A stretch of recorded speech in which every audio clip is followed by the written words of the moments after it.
states were a month ago, basically it's where we are today. And here it is. Trend lines. The look news at about map, the how coronavirus. 3 times you've seen it.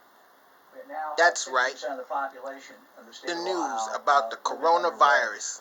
Which means we have very specific problems, and it's moving up, moving clearly in the wrong direction. So it was, as a former prosecutor, I guess it was my argument to the jury, people of the state of Ohio or the jury, and to tell them these are the facts.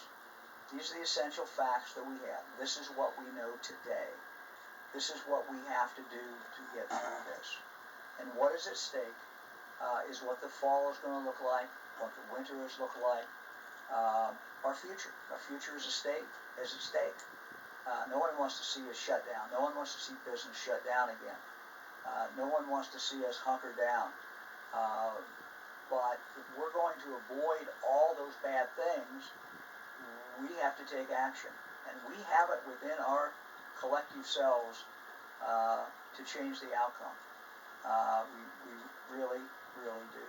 So that's what I was trying to do, trying to talk to the people of the state. And look, as I said at the beginning of the speech, there'll be additional orders in the future.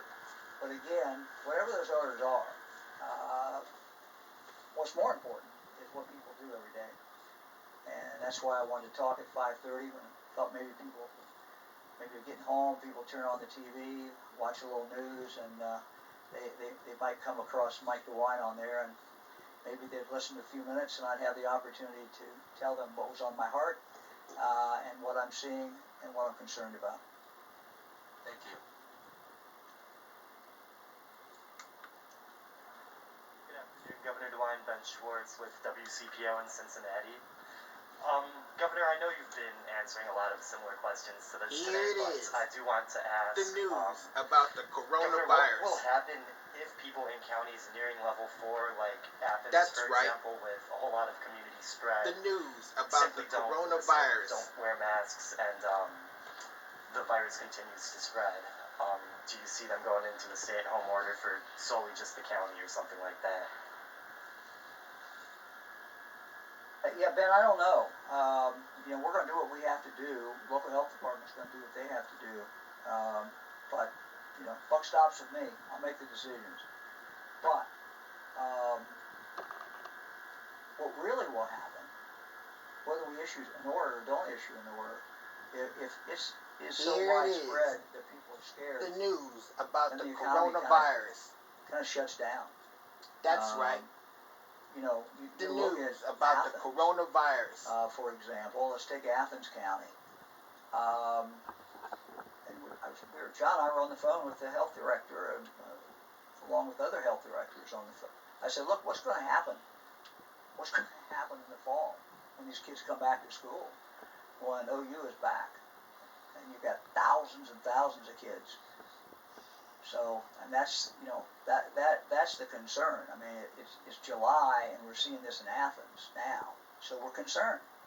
And so it's time. Okay, there's a warning. Now it's time for us to get control of that. By us, I mean the people who live in Athens.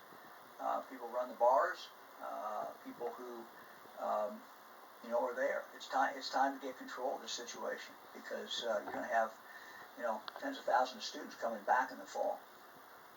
And it's not just unique to Athens, but it's a lot of students coming in.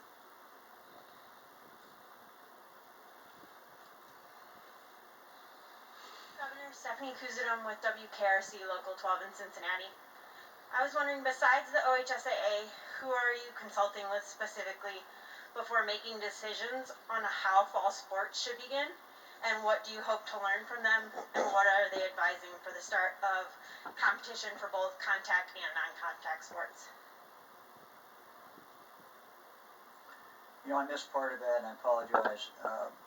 In regard to making what decision? That's the part I didn't get. And making decisions on how fall sports should begin. Look, we're monitoring these numbers, and we're looking at, and we're trying to see what is going on. first part of that, John's been working directly with schools. I know he's also been working directly with the Ohio High School Athletic Association. So John, you want to give the particulars on that? Sure. You would be surprised how many people there are to consult with. We know about the professional teams who we've been consulting with them. We know about the Ohio States, but there's also the Mid-American Conference, other conferences from Division I to Division III who are interested in this at the college level, high school sports. But then you also have AAU and club sports and things like that, and people who own athletic facilities who run sports leagues in them. So you have that diversity of voice. It reminds me of the reopening of schools. It's hard to come up with one set of plans that address the unique circumstances that everybody operates under, and that's the complexity of this. You want to try to treat people the same. You also understand that there are unique sets of circumstances, and we're doing this in an environment where we've had an increase in the number of cases, and certainly in some parts of the state. So we're trying to balance the fact that we know sports are an integral part of Ohioans' lives, that kids really value them as part of their character and personal and physical development. We understand the magnitude of both and the consequences of either decision. That's why it's taking time to work with all of those different groups to try to get this right. And it's been complex, but when you're listening to all of these voices, it takes time to pull it all together in a changing environment as it relates to coronavirus. So know that it's been a very inclusive process. We understand that there's a need to get this information out, and we're working to come to that conclusion, hopefully here in the very near future. Well, let me also point out that this ball game, if I could say this, is constantly changing. We're taking all the information in, but we don't have a crystal ball as far as exactly what this virus is going to do. I mean, what you're starting to see in college, athletics certainly, you're starting to see teams that are being tested, and then you're starting to see what the results are. You're seeing that in the pro sports as well. So, all of that information is coming in. It's information that we all of us, everyone out there watching on TV, is processing as well. So a lot of this is we're pulling in from all kinds of different sources, and it's a constantly changing and it's a moving target. Are any of those voices athletic trainers, which are considered healthcare professionals on the sidelines? Well, we consult with the schools. Athletic trainers are included in that. I don't know that we've talked specifically to an association of athletic trainers. I know we've talked to individual athletic trainers. They certainly, their voices matter in this as well. Thank you.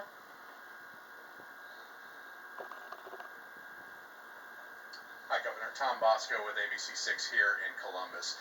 There still seems to be uncertainty as to single patients with multiple positive tests for coronavirus. How are those being counted, and how do those affect the overall counts and the overall numbers that you're looking at in the state?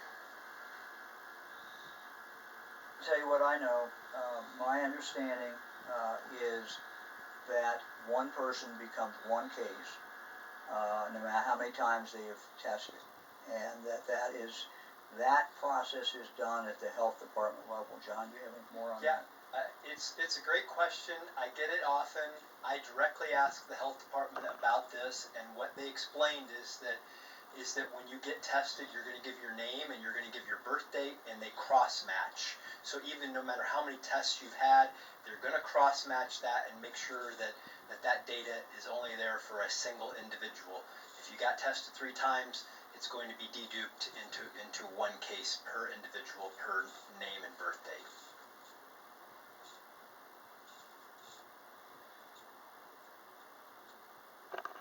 Good afternoon, Governor. Randy Ludlow with the Columbus Dispatch.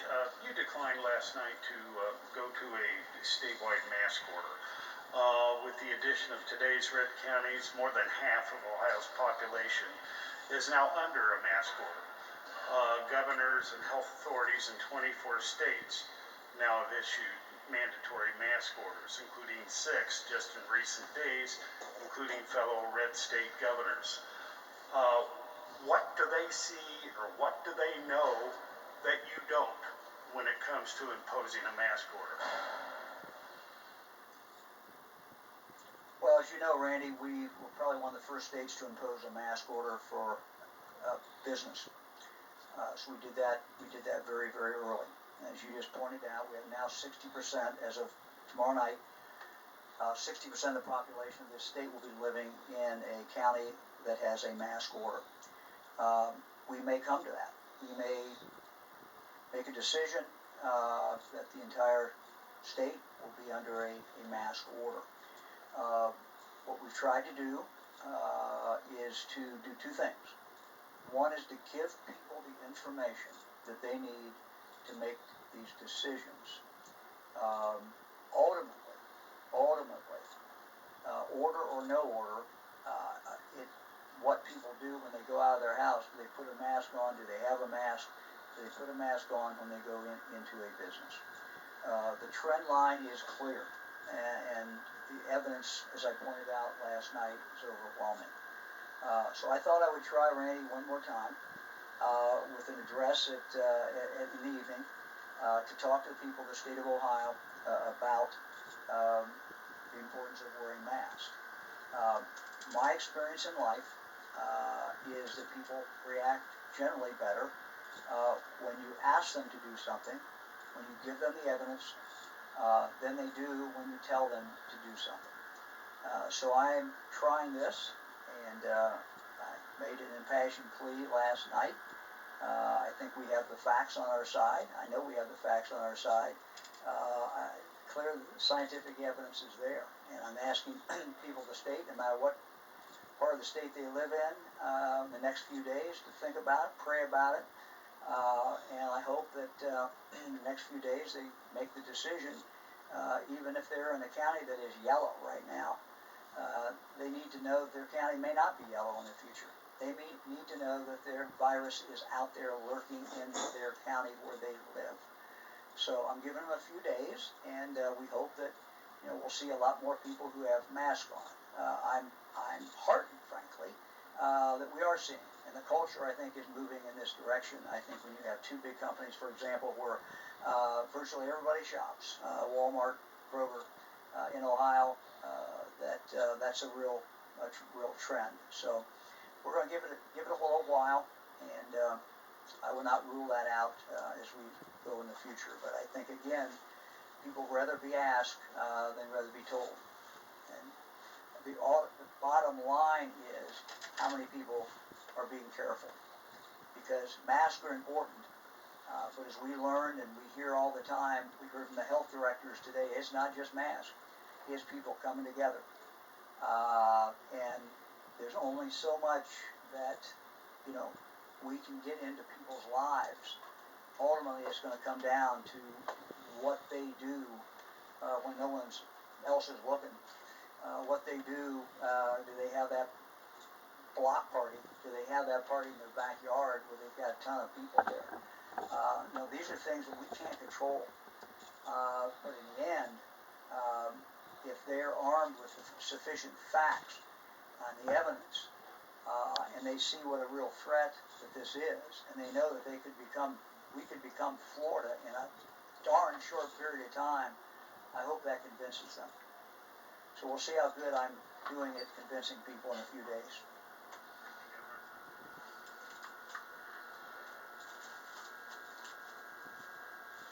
Good afternoon, Governor. It's Laura Bischoff, Dayton Daily News.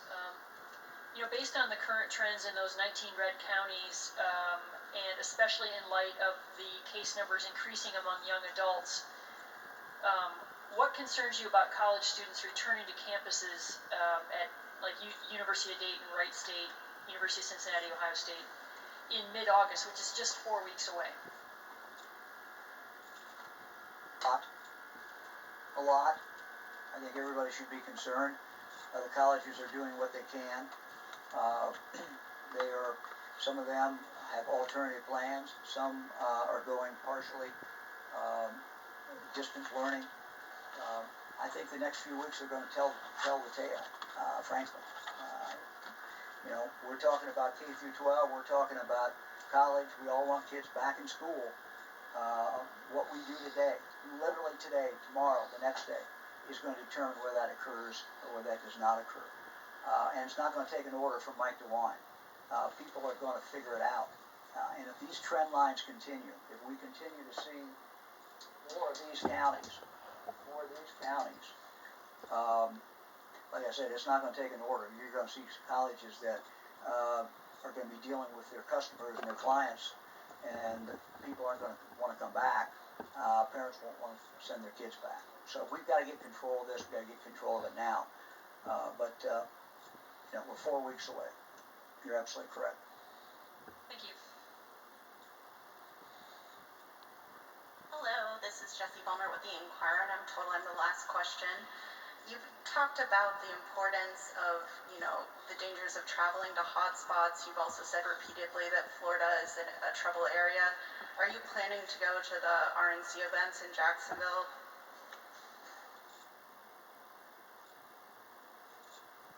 Well, again, I don't have a crystal ball to see exactly how that's going to take place yet. I'm a delegate for the president. We'll see. I'm not going to make that decision. I don't have to make that decision. Quite candidly, you know, virtually every waking hour, I'm focused on Ohio. And the thought of even being away from Ohio that long a period of time is probably not something that I think is a great idea. But we'll see.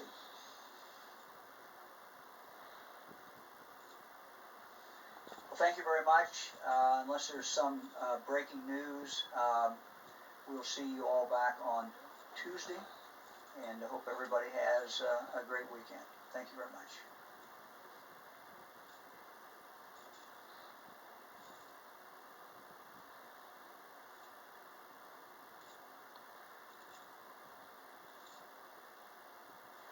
You were just watching the governor's briefing during another 1,000-plus new case day. Here's what we learned. Athens County is now on red alert after an explosion of cases that was tracked back to 3 popular bars. Athens County has seen more cases in the last 2 weeks than they have the entirety of this pandemic. The governor doubled down on the need for his color-coded early warning system, saying that it forecasts how dire cases could become through inaction. This as 19 counties are now in the red and under the mandatory mask curfew, including Delaware County that is seeing an alarming surge of new cases. The main message from today, no matter where you live in Ohio, you are at risk for coming in contact and contracting the coronavirus. He's continuing his messaging of wearing masks, washing hands, and maintaining social distancing. We'll have more on the governor's news conference throughout the day right here on Spectrum News 1.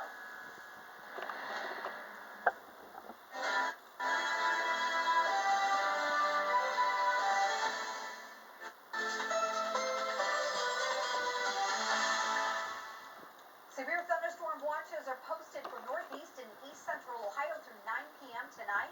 So for those highlighted counties, we could get some stronger cells that could produce some isolated tornadoes, damaging winds, large hail, and even some really heavy rainfall that could produce some flash flooding. Again, the main time frame for this will be from now until 9 p.m. tonight.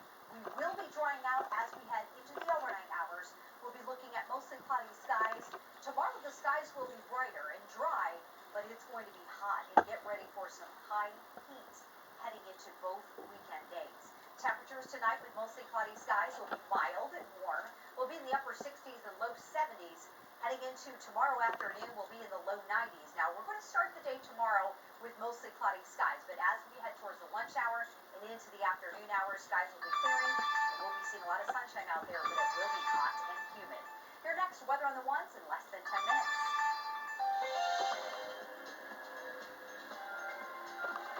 Local institutions are collaborating to find ways to quickly decontaminate personal protective equipment in the fight against COVID-19. Our Alexa Maslowski explains how. While working with COVID-19 patients, the N95 mask is a must to keep healthcare workers safe. But with such high demand, supply can easily become low. Given that it happened all at once, I think scarcity is the byproduct. But if everyone needs it at the same time, how do you handle this from a logistics standpoint? University Hospitals Ventures Managing Director of Innovation and Design, Kipum Lee, says while brainstorming ways to decontaminate personal protective equipment, they reached out to NASA for help. It really started as we've got nothing to lose. Let's see if they've got some, we know they're smart, they've got lots of tried and true technologies. Might there be something within their arsenal of know-how that might be beneficial for us, and maybe even vice versa, that we might be able to help them? So what we're looking at is a way to decontaminate masks on site so that they're available for workers that are caring for coronavirus patients to use. University Hospitals of Cleveland and NASA decided to pursue two different methods: atomic oxygen and peracetic acid. Atomic oxygen is made when ozone is heated, which then kills the virus. It's also a method NASA uses to clean their spaceships. Peracetic acid is a chemical disinfectant that UH researchers say kills nearly 100% of viruses. I'm hoping it helps people everywhere, because it's kind of our charter for the benefit of all. In partnership with the university hospitals, we're looking at ways that we can have like a small portable device that treats PPE. Like in our case, we're looking at ozone. We'd have a small ozone generator that flows into a heated box with PPE that allows like a batch treatment of PPE on site. UH is testing the methods with hopes to get the information to other medical institutions for widespread use. Right now they're doing tests with a SARS virus to see how long it takes to clean before it's effective, and also how many cycles of cleaning you can do without damaging the masks. Lee says he hopes this innovation momentum continues beyond the pandemic. And so we hope that spirit of collaboration and innovation persists beyond the crisis right now. And I think only good will come of that. Only good will come of that for our system as well as the community. In Cleveland, Alexa Maslowski, Spectrum News. Transit Authority operators across Ohio are continuing to test positive for COVID-19. And now many of them are implementing new safety measures. 9 Cincinnati Metro operators tested positive for COVID-19 since the start of this pandemic. 13 Cleveland Regional Transit Authority operators and 9 Central Ohio Transit Authority operators in Columbus have also tested positive. Plexiglass barriers, contactless pay, and daily bus cleanings are some of the ways they're trying to prevent this virus from spreading. If we do have a positive case, we do communicate that to our public, and we put which routes they were on and what times, so that anyone who may be uncertain if they were on that trip or if they are having symptoms, we want them to be aware. For more information on what Metro is doing to keep passengers and operators safe, you can go to go-metro.com. 2 more chains in Ohio are going with face covering mandates. You'll have to wear a mask if you get into Walmart beginning July 20th, and if you shop at Kroger, masks will be mandatory beginning July 22nd. The order for both chains is for all U.S. locations. Walmart says they will enforce the new policy by stationing health ambassadors near the entrances to remind shoppers of the requirement. Walmart and Kroger join a growing list of retailers that are instituting mask mandates for all stores. Best Buy, Sam's Club, and Starbucks are also now requiring masks. School districts here in Ohio and around the world are trying to figure out if it's safe for students to return to school this fall. That's partly because there's a growing debate over the rate in which children can transmit the virus to both each other and to adults. A study from the Charité Hospital in Berlin finds that children may be just as infectious as adults, but several other studies have found that children do not appear to play a big role in spreading the virus. And one study in Geneva, researchers found that 39 kids infected with the virus. In only 3 cases was another child the first suspected case. Another study, this time in China, followed 68 children with the virus and found that 65 of them likely got it from adults. Many school districts say they're monitoring the number of cases before deciding when the students will return. If you're worried about the spread of this virus and how much socializing is safe, here's a way to find out where the riskier areas are. Researchers at Georgia Tech came up with this interactive map that calculates your chance of coming into contact with a coronavirus carrier. Here's how it works. Go on Twitter and search COVID-19 event risk. From there, you can zoom in on county and country. If you're planning on attending an event, you can enter how many people you think will be there.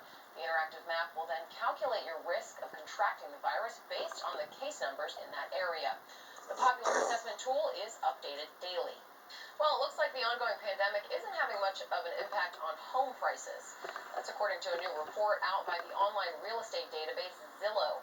The company says its analysis shows that while sale price growth has cooled, it's only cooled down slightly. In fact, Zillow predicts the cost of buying a home could be headed for an upswing. The company reports new listings for high-end homes have surged, which is raising the median list price. It also says buyers are currently outnumbering sellers, causing homes to sell pretty quickly. The State Board of Education is officially condemning hate speech and racism in schools. That's according to the Columbus Dispatch. The panel approved a resolution by a 12-5 vote. It's also requiring bias training for Education Department employees. The resolution directs the Department of Education to take a second look at curriculum models and test for racial bias. The board wants the Department of Education to find ways to make sure racism and the struggle for equality are accurately addressed in the classroom. There's a new call to end the sale of Confederate flags at the Lorain County Fair. A group of people protested the sale and display of the Confederate flag at the Lorain County Fair Tuesday night. A protest caravan started at Elyria High School where people put signs on their cars objecting the flag. The Confederacy lost the war. Ohio lost the largest number of soldiers in that conflict between the states. So that flag back then was about racist and racisms and maintaining slavery. The flag now is representative of the white supremacists, the neo-Nazis that want to keep races apart, and that has no place at a county fair.